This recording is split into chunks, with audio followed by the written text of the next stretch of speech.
I have Dr. Chris Palmer here, Harvard psychiatrist and researcher, and we're going to talk about the brain. But first, Doc, what did you have for breakfast? I had 3 eggs and turkey breast. Right, very similar to mine. So mine is usually eggs with lox, usually just same Nice. thing. Yep. So before we dive into things, we're going to talk, about insulin resistance in the brain. We're going to talk about just metabolic health in the brain and mental illness and a number of things. But can you give the audience, those watching, just a little background on who you are and what you focus on? So I've been a psychiatrist for 27 years. I do a lot of different things. I direct education programs at Harvard. I have done neuroscience research, and I have always been a clinician. And the patients that I treat tend to have treatment-resistant mental illnesses. So they tend to have either chronic unrelenting depression, suicidality, bipolar disorder, schizophrenia, substance use disorders. Most of the people that I work with have numerous diagnoses. They've been seen by multiple psychiatrists. They've usually tried dozens of meds. They've been in therapy for years or decades. They've even had shock treatment. Nothing's working, and then they come to me. Got it. All right. So to put it simply, you see people at their absolute worst, the absolute bottom of depths of despair when they're really struggling.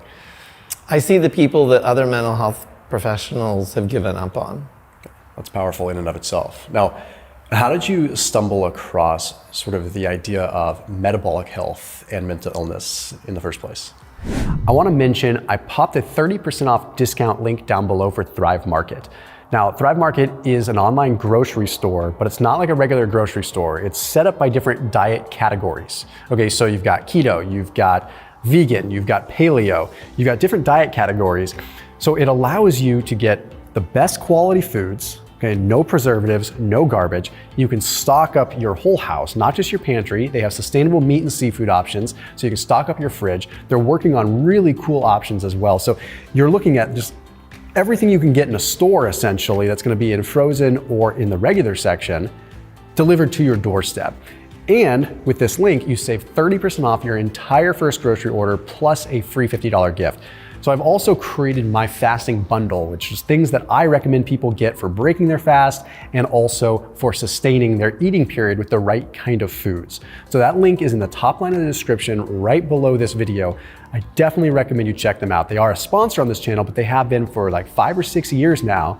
And it is definitely where you want to be going as pretty much your one-stop shop, almost entirely your one-stop shop for what you can get delivered to your doorstep for your intermittent fasting routine. It's a long, 20-year story, but it really started with my own personal story. The very quick version is, I struggled with mental illness when I was a kid. I actually had metabolic syndrome by the time I was in my 20s, even though I technically wasn't overweight.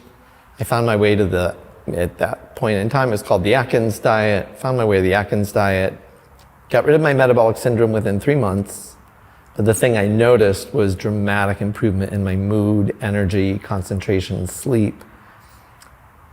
It was so much better in a way that I had never experienced in my entire life. I went on to recommend it to friends and family. They started getting benefits too. Within a couple of years, I started using it in patients with treatment-resistant depression. Lo and behold, it works for some of them. For some of them, it worked very powerfully. And the thing that really upended everything that I knew as a psychiatrist was when I helped a patient with schizoaffective disorder, which is a cross between schizophrenia and bipolar. I helped him lose weight using a ketogenic diet. And I really only wanted to try to help him lose weight. I had no notion that this would do anything for his symptoms. Even though I'd been using it in depression for a long time, in my mind, depression and schizophrenia are supposed to be totally different illnesses. And lo and behold, not only did he start losing weight, but within a couple of months, his hallucinations were going away. His long-standing paranoid delusions were going away. This man went on to be able to do things he hadn't been able to do since his diagnosis. He was able to go out in public, not be paranoid, able to perform improv in front of a live audience, able to move out of his father's home. And that sent me on a journey to understand what the hell just happened. Interesting. Now, if we kind of start to flash forward a little bit and you start diving into this more and understanding potential mechanisms, and like, there's obviously a big correlation between a lot of these different mental illnesses and our metabolic health. Was there sort of an aha moment as far as metabolic health goes where it's just kind of clicked? Like, I mean, for example, with me, it was the physical side of things with my body, just learning that, wow, you know, like when I am utilizing ketones, I feel like I run better, and something just clicked with me because that's what resonates with me. Everyone kind of has this aha moment where like, aha, this is what's clicking. This is why this is making sense. Was there a moment like that for you?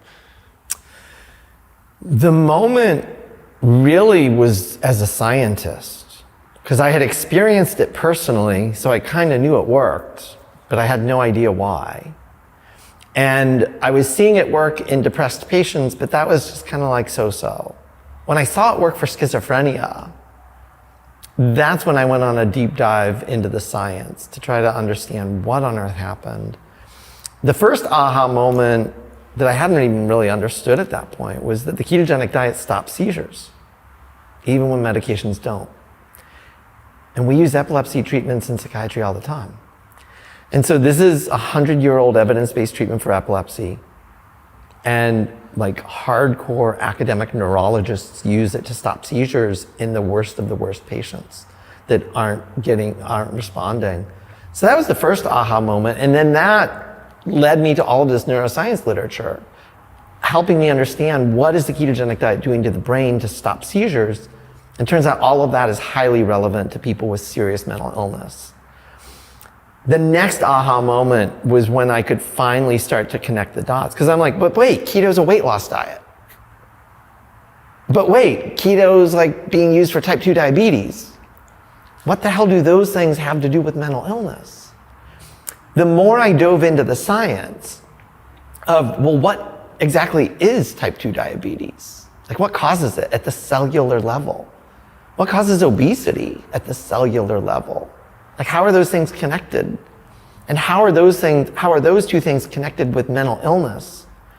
That was probably the biggest aha moment.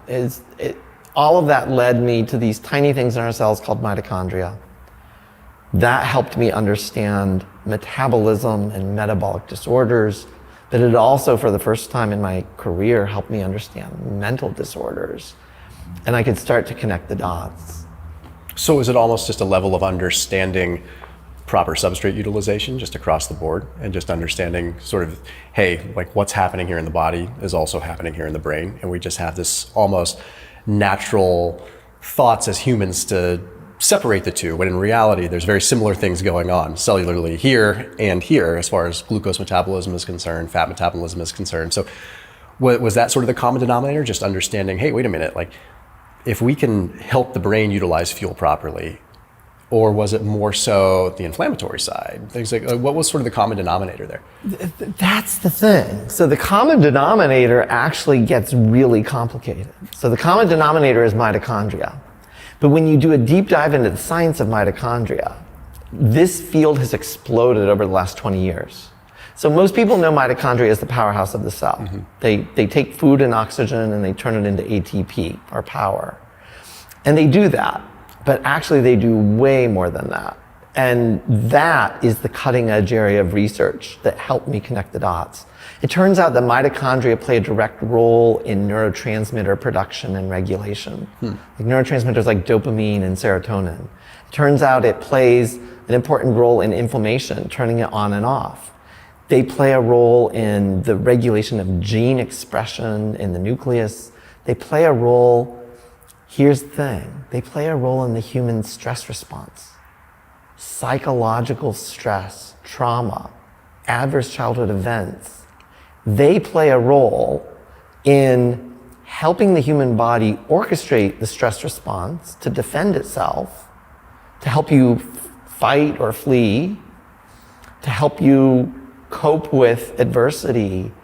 But it turns out adversity also has an impact on mitochondria and mitochondrial function. And once I understood all of that, that was the first time in my career that I could start to say, whoa, this is like the missing link. Because we know all of those things play a role in mental illness. And this is the way to put it all together. Very interesting.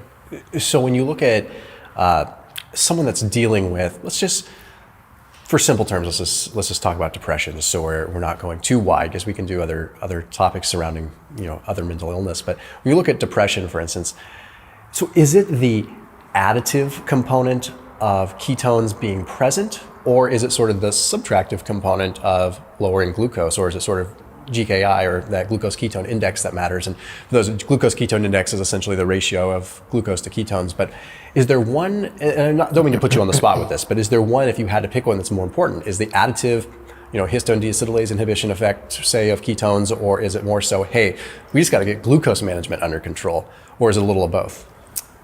Both of those play a key role, but the really big money that I think the ketogenic diet is doing is it actually stimulates two things with mitochondria themselves. So it's not only that it provides fuel for mitochondria so that the mitochondria can function better and so that those cells can function better, but the ketogenic diet actually stimulates mitochondrial biogenesis, which is the production of more mitochondria in your cells. And I actually think that is where the real money is at, because when people do the ketogenic diet for a while, their cells end up having more mitochondria, and those mitochondria are healthier. And at the end of the day, that helps them regulate neurotransmitters. It helps them regulate hormones. It helps them regulate gene expression, inflammation, all of the things that are associated with metabolic disorders and mental disorders.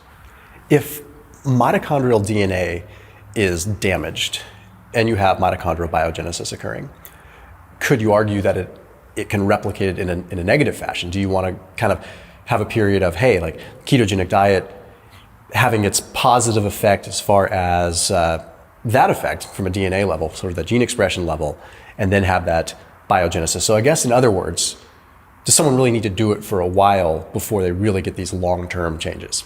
They do need to do it for a while. At least the patients that I work with who have serious brain disorders, the serious brain disorder is giving us a signal that they have really messed up mitochondria somewhere in their brain.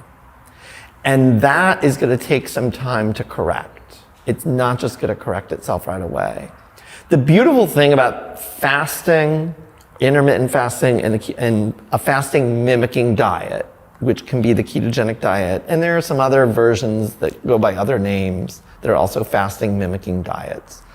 But the beauty of that is that when the body is in a fasting state, your mitochondria actually play a key role in all of that.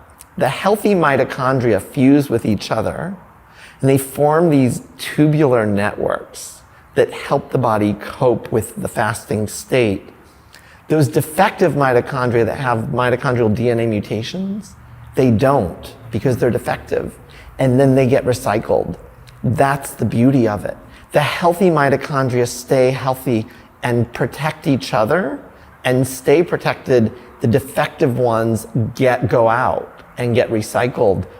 And then when the person starts eating again, new mitochondria come in. So it's kind of like cleansing out defective mitochondria and replacing them with fresh ones. So is there a potential argument for saying, hey, let's do this for a period of time and then have the occasional sort of mTOR spike to spur new growth? So almost as if someone is seasoned enough, and I can use myself as an example. I was, I've been keto for, I guess, about 12 years, and out of that, about 5 or 6 years of it was straight keto, right? Until I got to a point where I kind of added some carbs in, kind of Mediterranean flair here and there. Most of the carbs, when I do have them, are coming from polyphenol-rich fruit anyway. So it's usually pretty low, but I've noticed that, hey, like I maintain the benefits seemingly psychologically, because I've gotten huge benefits psychologically. I suffered with depression a whole lot in my 20s. And it's maintained even with carbs being reintroduced into my diet, albeit I'm not putting crap in my body. I'm very responsible with my carbs, and I'm careful to make sure that I still kind of dip my toe in the water and go back ketosis now and then, and kind of keep almost like a maintenance on my cells. And I think that's a question that probably a lot of people watching or listening probably have, is they almost get concerned that, like, hey, well, keto's worked for me. If I do have some carbohydrates or I do reintroduce other foods, is it going to erase everything? No. So that's the beauty of it. So let me give you the hardcore extreme example too. So when this diet is used to treat seizures, people who have treatment-resistant epilepsy, their seizures aren't stopping.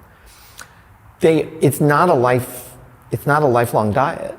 They do the diet for anywhere from 2 to 5 years, repair their mitochondria, and then the neurologist usually tells them, go off the diet.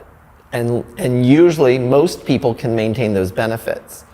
Somebody who has maybe a less severe brain problem, like mild depression or moderate depression or something else, probably doesn't even need to do it for 2 to 5 years completely. They could probably get away with less than that.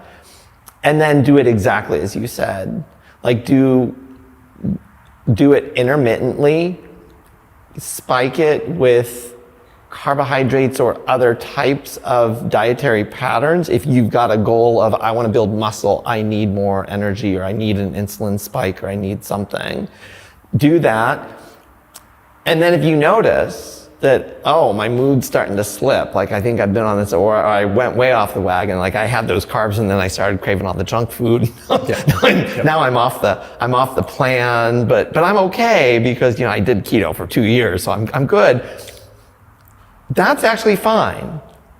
But as soon as you start to notice problems, as soon as you start to notice that depression coming back, you know how to correct it. Get back on the wagon, do the plan again, get your symptoms under control, and go on with your life. I think you nailed it.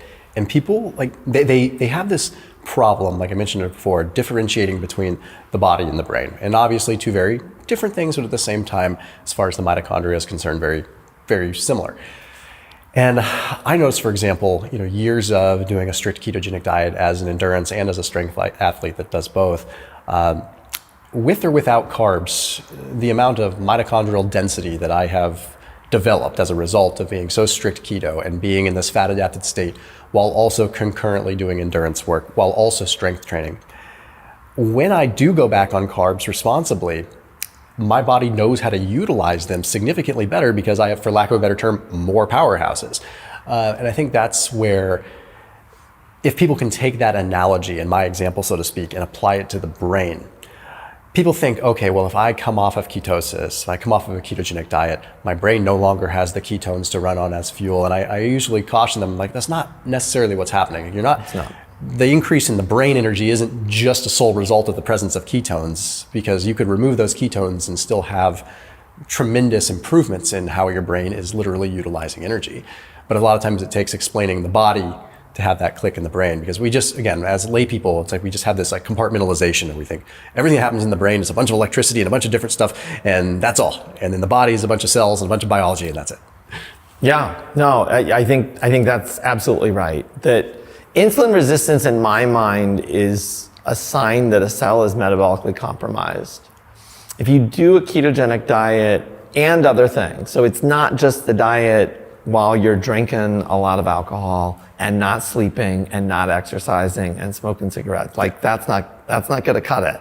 So you got to do the whole package. You got to do the whole life stuff. But if you do that, your cells are going to be metabolically healthier, so that they can handle carbohydrates, they can handle any food, they can handle splurges. If you go on vacation with your family and everybody's eating junk food and you want to join in, just if nothing else for the social aspect, everybody's giving you a hard time. Come on, you gotta have some cake. You gotta have a cookie. Grandma made a cookie or something. You gotta have grandma's cookie.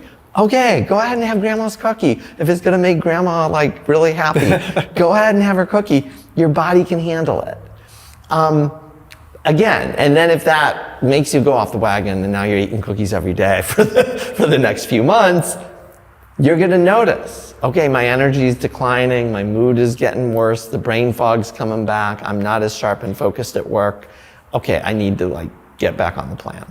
Well, and another way that people can do this is I've encouraged people, if they're coming off of a ketogenic diet, they want to implement carbs. I mean, some of that can simply be offset by implementing fasting as well. I mean, you're, again, talking about common denominators. I mean, some of the same common denominators are there. Minimizing glucose, elevation of ketones that you can get through fasting while also a ketogenic diet. And yeah, you know, that's how I maintain a level of fat adaptation, for lack of a better term, even when I'm not on a ketogenic diet per se, is, yeah, I might, if there's the more carbs that are in my diet, the more I implement fasting.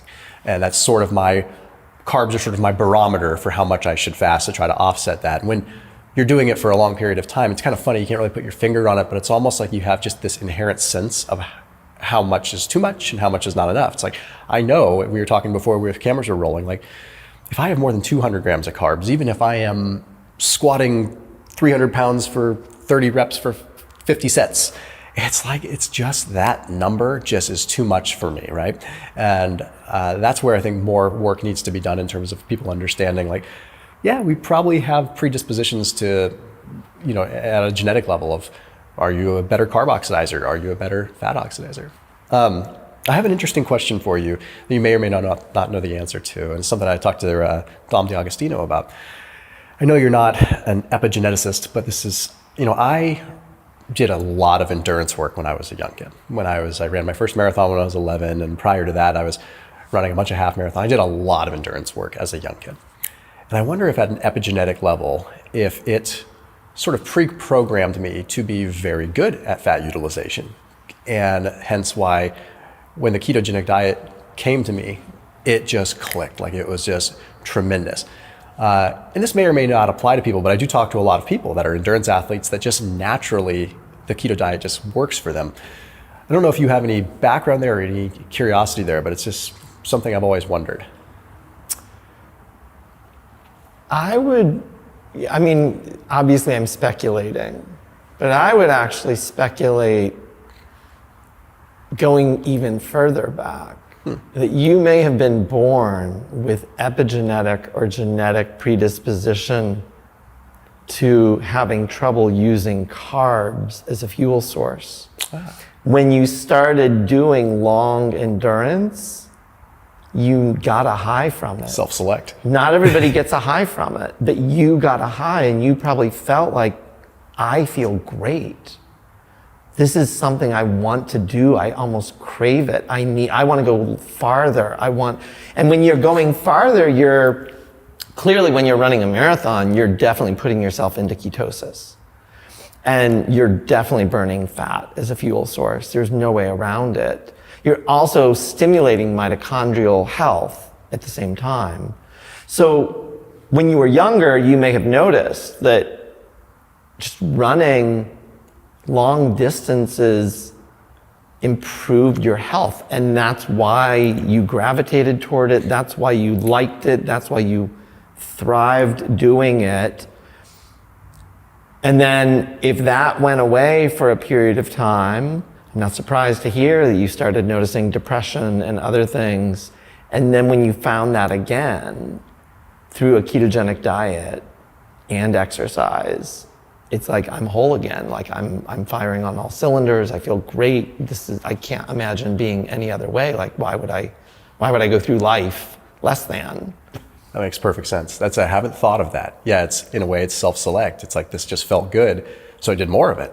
You know, and I wonder what would have ever happened if I was never exposed to it. You know, thanks to my mother for pushing me into that at a young age. It's like, had I not, you know, a lot of kids don't ever get the opportunity at a young age to run long distances, and I just fell in love with it.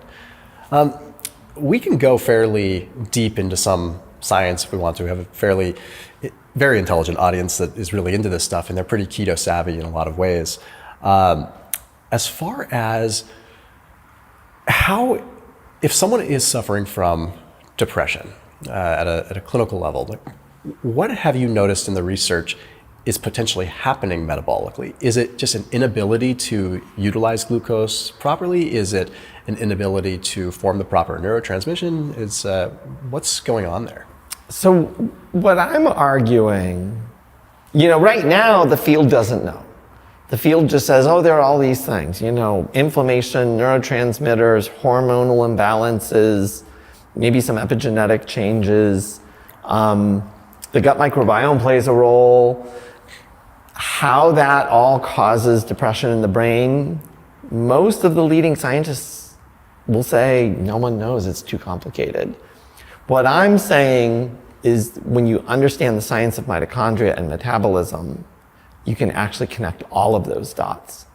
And mitochondria and metabolism are controlling all of those things. They're controlling neurotransmitters, hormones, inflammation. The gut microbiome is communicating with your mitochondria and changing metabolic rate in your cells.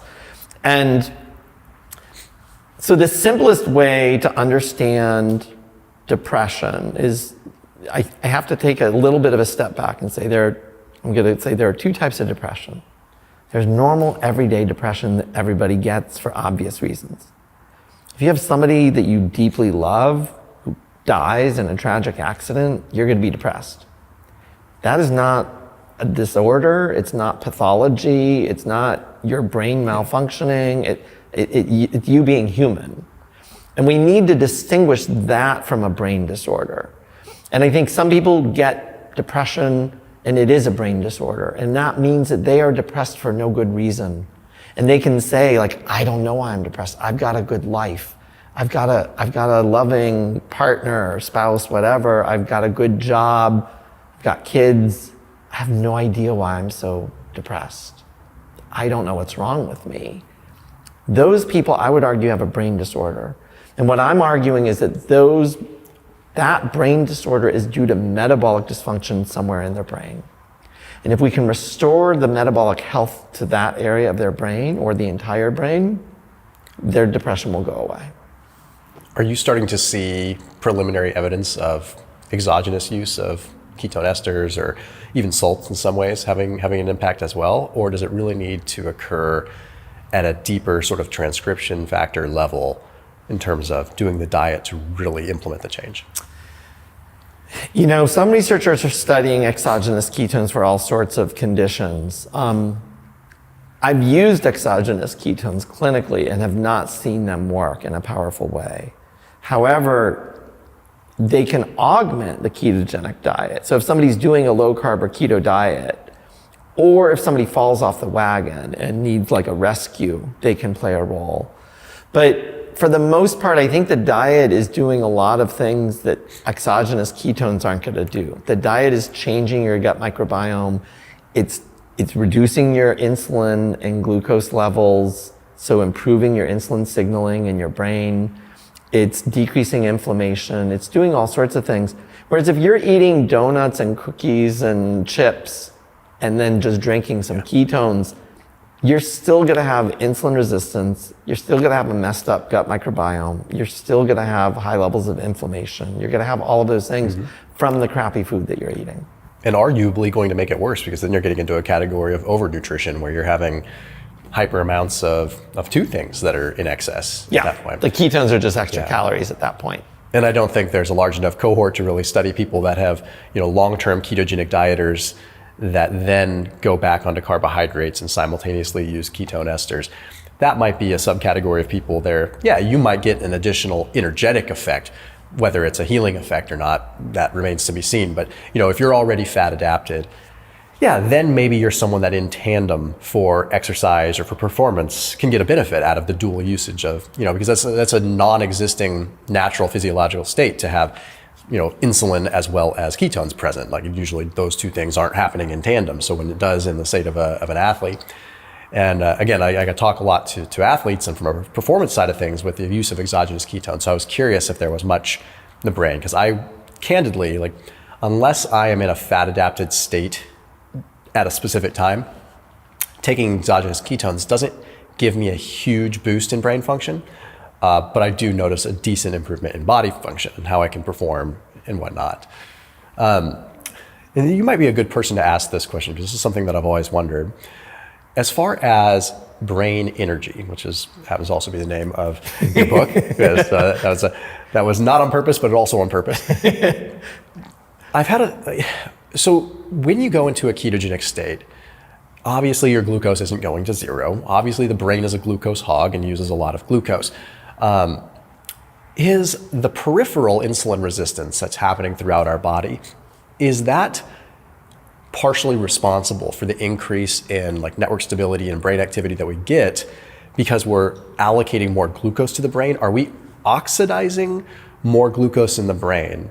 And could the ketones hypothetically be there as an anti-inflammatory to sort of combat the extra reactive oxygen species that comes as a result of extra glucose metabolism? Or are the ketones specifically fueling very specific cells and the glucose fueling specific cells? The real answer is that we actually don't have great research to answer that specific question. It's a very specific question. No, it's an important question, and it's one I've asked myself a lot as a researcher, and I've gone digging, and that's why I say I don't think we really have a definitive answer.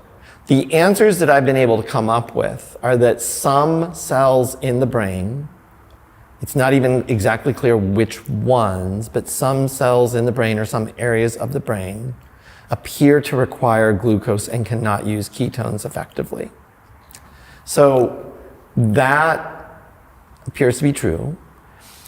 Even when people are doing a ketogenic diet, so one really good study that helped address this was looking at like an Alzheimer's disease model in humans. And what they found was that when they were on a ketogenic diet or using exogenous ketones even, the amount of glucose being used by their brain remained constant, but the ketones added extra energy. So the way I think about it is not, I know a lot of people will say the brain loves ketones. Ketones are the preferred fuel for the brain. That might be true. I'm not convinced that it is. I'm really not convinced that it is. Instead, the thing that I think is definitely true, that I feel absolutely comfortable saying, is that if you have brain cells that have trouble using glucose as an energy source, probably because they have defective mitochondria and or probably because they have problems with insulin resistance or insulin signaling in the brain,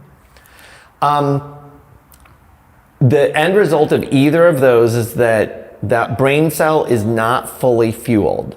It's not running on all cylinders because it can't use glucose effectively for a fuel source. When you add in ketones, that brain cell, it's a lifeline to that brain cell, because that brain cell is like sending out distress signals. Send me more fuel. And that distress signal is actually stimulating the liver to increase glucose levels. That's why people with type 2 diabetes have skyrocketing glucose levels. The signal is often coming from the brain. The brain is telling the liver, send more fuel. What are you doing? Send more. Keep it up. We're dying here. Like, we are really struggling. Unfortunately, the brain cells can't use that fuel source. So that's the beauty and the magic of ketones, is that when you send it ketones, those ketones can be used as fuel source. Those brain cells finally start firing on all cylinders. They calm down, they stop sending out the distress signal, and that can help reestablish metabolic health. There you go. Yeah, then you start having this homeostasis that kind of comes back. And yeah, and as far as a fuel that can get into a cell easier, get into the mitochondria easier, ketones are significantly easier. There's less, you just have CPT1 and just a couple other little transport mechanisms versus it's a much more complicated orchestra for glucose to get into a cell, albeit glucose is an easy fuel to burn if you're metabolically healthy. But yeah, you're basically taking a backdoor entry into the mitochondria versus the traditional route with glucose. So it's like all of a sudden these cells that have been not dormant, but misfunctioning and misfiring, all of a sudden they're like, holy crap, we got fuel we can use. So it's probably why a good portion of people that are metabolically dysfunctional, when they go on a ketogenic diet, they do want to shout from the rooftops, because all of a sudden a very random number that is by no way like a scientific number. They just unlocked 20% of their brain that's been messed up before, right? So or whatever percentage, right? It's just, again, whether it's theory or fact or whatever, people are feeling clearer. And you take an example like my father-in-law, my wife's dad. It's just, he's very overweight. He went on a ketogenic diet. Sure, he lost weight, but he is someone that had kind of suffered with depression, went through a rough divorce, and it really just kind of catapulted him into just a dark place. And it really turned him around. And it was like, he was like, wow, the conversations with him changed. Like his tone, went from a half glass empty to a half glass full type guy, but also he was just having critical thinking that in 18 years of knowing him, I had never seen him do before. Like thinking outside the box, thinking clear. And so that's why, you take someone that is metabolically healthy and in good, maybe they'll see a little blip on the radar and a little change. They might see some other physical improvements, but when a vast majority of us are metabolically dysfunctional, those are the people that really do see such a big impact. Yeah, and I was one of those people. Yeah. It's like a light switch goes off. I mean, for me, it really actually felt like I am a new person. Yeah. I always looked at other people who were healthy and just assumed that they were like really lucky and privileged people. Like, how do they have energy to go around and play? And they work so hard, and then they come home and like on vacation, they want to go running and they want to go to the beach and like swim, miles. They want to, do this. They want to do, like, I just want to lay on the couch and watch TV. I'm exhausted. Like, how do they have energy to go run around? Like, aren't they tired from working so hard like I am? And when I changed my diet, I became one of those people. I became one of those people who had this never-ending energy and motivation and more confidence and enthusiasm for life. It changes everything. It really does. So as sort of some takeaways for this, I always like to have my videos be as practical as possible with some takeaways. And obviously there's very illuminating things here, but what are a few things that people can do to, maybe they don't want to go full-blown keto forever. They want to kind of dip their toe in the water. How long do they need to do it to establish some initial benefit as far as the brain is concerned? What are some tools and tactics that they can maybe put into play? So the biggest thing, as a psychiatrist, I work with people who are really suffering. And I think one of the biggest takeaways that I want to say is that right now we have a mental health crisis in the world. And depression is now the leading cause of disability on the planet. And a lot of people think if you have depression, you have to take pills, or you need to go do talk therapy, or you need to get your brain shocked. Those treatments aren't working for a lot of people. And that is why depression is the leading cause of disability. So one of the biggest takeaways I want to share with people is if you have a mental illness like depression and it's not getting better with your current treatments, there's a whole new world waiting for you. There's a whole new path to recovery that your doctor's probably not going to tell you about. If you decide to try the ketogenic diet, and this is the thing you want to try, I tell people you've got to give it 3 months.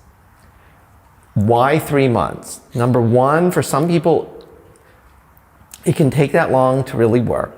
It usually doesn't. Usually people start, the first 1 to 2 weeks suck. When you go through keto adaptation, I tell everybody this, it's gonna suck. You might even feel even more depressed. You might feel weak or hangry or whatever, and just deal with it. Like, let's plan for it, let's figure out a path. But then, usually within 2 to 4 weeks, most people get an antidepressant effect.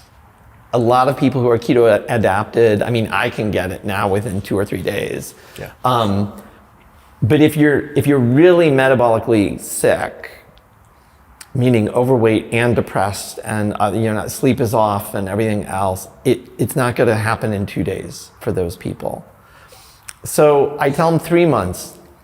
1, it can take that long, but 2, it's Because most people think, there's no way I could stay on this diet. After 2 weeks of the diet, they're still craving bread. And they're still craving all the junk food that they were addicted to. If you can make it 3 months, that's when the magic happens. Because a lot of people, the cravings are gone. The benefits are through the roof. And that's when they say, you know, I kind of set out on this journey saying I was only going to do it for 3 months. But now I kind of don't want to go back. I don't want to become that old person that I was. I want to feel good. Like, I feel so great. My life has changed. Everybody's talking about it. Everybody that I know notices that I'm a different person. In the same way that you just described your father-in-law, that like you're a different person.